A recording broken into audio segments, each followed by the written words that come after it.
बिस्मिल्लाहिर्रहमानिर्रहीम अस्सलामु अलैकुम नाज़रीन। आज का जो मेरा मौजू है वो है कि धान की फसल से पहले हमने अपनी ज़मीन को ताकत कैसे पहुँचानी है। ये सारा व्लॉग मैं पंजाबी में बयान करूँगा क्योंकि मादरी ज़बान पंजाबी है और कौमी ज़बान उर्दू है। तो सानू ये चाहिए पाकिस्तान वालिਆਂ ਨੂੰ कि असी अपनी ज़मीन दे विच बजाए DAP ते इन्हिसार करिए, यूरिया ते करिए या दूसरियां खादां ते करिए, असी क्यों ना हो सकीए ते असी जिहड़ी जंतर है इनू असी काश्त करिए ते जदों ये जंतर 1 फुट दा हो जाए तो उदों असी हल चला दईए। मैं सब तो पहले ये कहांगा कि ये खसूसी मैं व्लॉग बना रहा ताकि जिहड़े मेरे पहाड़ी इलाके वाले मेरे दोस्त भाई हैं, आज़ाद कश्मीर, कलरकार, इस्लामाबाद, बकर वगैरह, जो भी पहाड़ी इलाके वाले हैं, उधर रूटावेटर पत्थरों में काम नहीं करता या डिस्क नहीं करती, अगर करती है तो उनको मिलती नहीं दूर दराज तक। तो उनके लिए ये बहुत बड़ी अहम वीडियो है कि आप अपनी ज़मीनों में जंतर काश्त करें, क्योंकि अप्रैल का महीना जा रहा है। इसी महीने में जंतर लगाया जाता है और उसकी सब्ज़ खाद बनाई जाती है। तो सानू चाहिए भी जंतर असी हुण असी बीज दईए तो जदों 1 फुट का हो जाए तो उस टाइम घट तो घट 1 फुट का तो वध तो वध 2 फुट का, तो उस टाइम असी उहदे विच डिस्कां फेरीए तो डिस्कां फेरन तो बाद फिर उहदे उत्ते रूटा चला के तो उस तो बाद जिहड़े साइड वाले बन्ने हैं साडी ज़मीन दे ਉਹ ਅਸੀਂ पग डंडी जिन्हों उर्दू च कहने हैं भी वो वड्डी कर देवीए मिट्टी सट के तो फिर उन्होंने अच्छा खासा पानी लगा देवीए ताकि जो वत्तर फिर आवे तो उस टाइम वो विच गल जाए 15 20 या 25 दिनों तो बाद। तो फिर असी उन्होंने बनाद्या 10-15 दिन होर ला के तो 1 जुलाई तो लैके तो 10 जुलाई तक फिर असी धान की फसल काश्त करिए। लेकिन जेडे मेरे दोस्त भाई जिथे रूटावेटर और डिस्कां वगैरह नहीं चल सकदियां, उत्थे बड़ा बेहतरीन फार्मूला है तो तुसी सुन के भी हैरान रह जाओगे कि भाईजान तुसी उत्थे जंतर काश्त करो, लगाओ जंतर। जिस टाइम वो 1.5 फुट का हो जाए उनकी सारे जंतर की तुसी कटाई करवा लो, क्योंकि सियाणे कहते हैं कि कुछ पाने के लिए कुछ खोना भी पड़ता है। तो साफ ज़ाहिर है मंजिल पे पहुंचने के लिए काम भी करना पड़ता है और ख़र्च भी थोड़ा सा करना पड़ता है ताकि इंसान कामयाब हो सके। वो सारा कटाई करके तो उन्होंने जेड़ी चारा मज्जी नसी पाने हैं, जेडे पट्ठे पाने हैं, उस मशीन दे विच उन्होंने कुतर लिया जाए। कुतर के तो दिहाड़ी ते बंदे रखो, वो सारा जेड़ा जंतर है छोटी चाल रख के अद्धा इंच दी वो तुसी अपनी सारी ज़मीन दे विच उन्होंने खिलार दो और खिलारन तो बाद हल वाह के उन्होंने तुसी पानी ला दो। ना थानू रूटावेटर की जरूरत पवेगी, ना थानू डिस्कां की जरूरत पवेगी। ये VIP फार्मूला दे रहा जेड़ा किसी के ज़हन च ही कोई नहीं, अगर है तो फिर मेरी ज़ात ने नहीं सुनिया। ये बेहतरीन तरीका है जंतर नू कुतरन का, उन्होंने कट के दे विच मिक्स करन दा। वो महीने 1.5 दे विच जज़ब हो जाएगा, वो खाद बन जाएगी।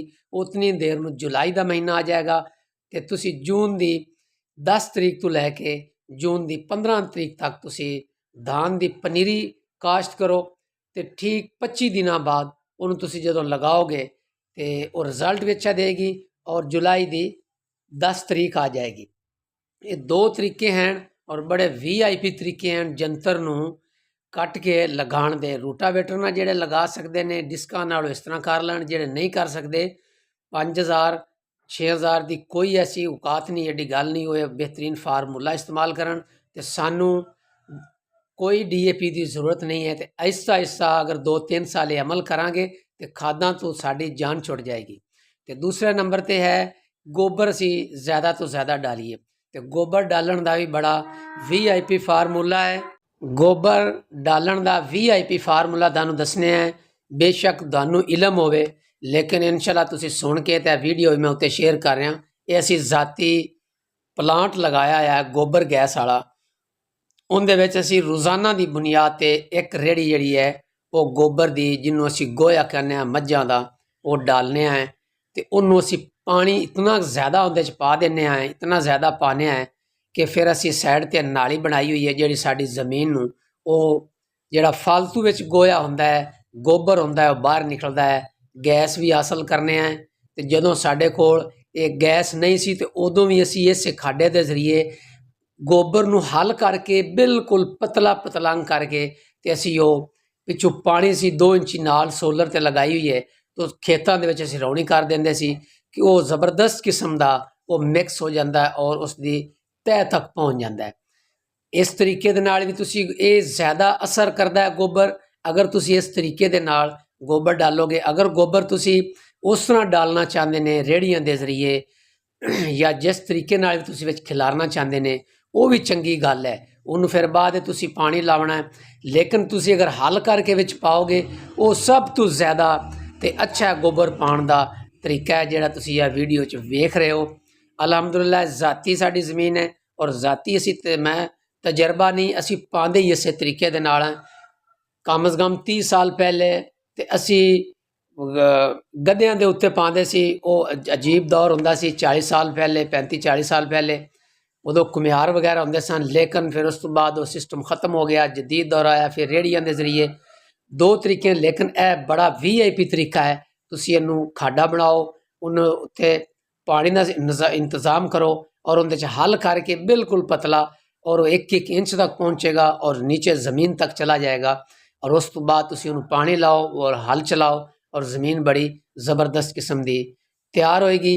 ਔਰ ਠੀਕ 1.5 ਸਾਲ ਤੋਂ ਬਾਅਦ ਤੁਹਾਨੂੰ DAP ਔਰ ਯੂਰੀਆ ਤੋਂ ਜਾਂ ਨਾਈਟ੍ਰੋਜਨ ਤੋਂ ਸਲਫਰ ਤੋਂ ਤੁਹਾਡੀ ਜਾਨ ਛੁੱਟ ਜਾਏਗੀ। ਉਸ ਤੋਂ ਬਾਅਦ ਤੁਸੀਂ ਇਹ ਫਸਲ ਕਾਸ਼ਤ ਕਰ ਲਓ। ਮੁੰਜੀ ਦੀ ਸਾਹਮਣੇ ਤੁਹਾਨੂੰ ਇਹ ਮੁੰਜੇ ਦੇ ਸੀਟੇ ਨਜ਼ਰ ਆ ਰਹੇ ਨੇ। ਇਹ ਪਿਛਲੇ ਸਾਲ ਅਸੀਂ ਜ਼ਾਤੀ ਤੌਰ 'ਤੇ ਕਾਸ਼ਤ ਕੀਤੀ ਸੀ ਤੇ ਇੱਕ ਸਾਈਡ ਤੋਂ ਮੈਂ ਤਸਵੀਰ ਲਈ ਸੀ। ਤੇ ਇਸ ਵਾਸਤੇ ਜਿਹੜੀ ਮੁੰਜੀ ਧਾਨ ਤੁਸੀਂ ਕਾਸ਼ਤ ਕਰੋਗੇ ਜੁਲਾਈ ਦੇ ਮਹੀਨੇ 'ਚ, ਉਹ ਜਦੋਂ ਸੀਟੇ 'ਤੇ ਆਏਗੀ, ਗੋਭੇ 'ਤੇ ਆਏਗੀ ਤਾਂ ਉਦੋਂ ਨਿੰਮੀ ਸਰਦੀ ਸ਼ੁਰੂ ਹੋ ਜਾਂਦੀ ਹੈ। ਇੱਕ ਤਾਂ ਬਿਮਾਰੀ ਘੱਟ ਲੱਗਦੀ, ਦੂਈ ਐਵਰੇਜ ਬਹੁਤ ਜ਼ਿਆਦਾ ਨਿਕਲਦੀ ਹੈ, ਕਮਾਲ ਦੀ ਐਵਰੇਜ ਨਿਕਲਦੀ ਹੈ। ਇੱਕ ਤਾਂ ਪਹਿਲੇ ਗੋਬਰ ਤੇ ਜੰਤਰ ਦਾ ਫਾਰਮੂਲਾ ਤੁਸੀਂ ਅਪਣਾਇਆ ਹੋਏਗਾ, ਜ਼ਮੀਨ ਨੂੰ ਉਹ ਤਾਕਤ ਹੋਏਗੀ। ਔਰ ਉਸ ਤੋਂ ਬਾਅਦ ਫਿਰ ਤੁਸੀਂ ਜ਼ਮੀਨ ਜਦੋਂ ਇਹ ਤੁਸੀਂ ਲਗਾਓਗੇ ਧਾਨ ਦੀ ਫਸਲ ਤੇ ਕੁਛ ਨਾ ਕੁਛ ਤੁਹਾਨੂੰ ਪਹਿਲੇ ਸਟੈਪ ਤੇ ਪਹਿਲੇ ਸੀਜ਼ਨ ਵਿੱਚ ਤੁਹਾਨੂੰ ਹਲਕੀ ਫੁਲਕੀ ਖਾਦ ਲਾਣੀ ਪੈਣੀ ਹੈ, ਕਿਉਂਕਿ ਜ਼ਮੀਨ ਸਾਡੀ ਉਹ ਹਿਲ ਚੁੱਕੀ ਹੈ ਨਸ਼ੇ ਤੇ।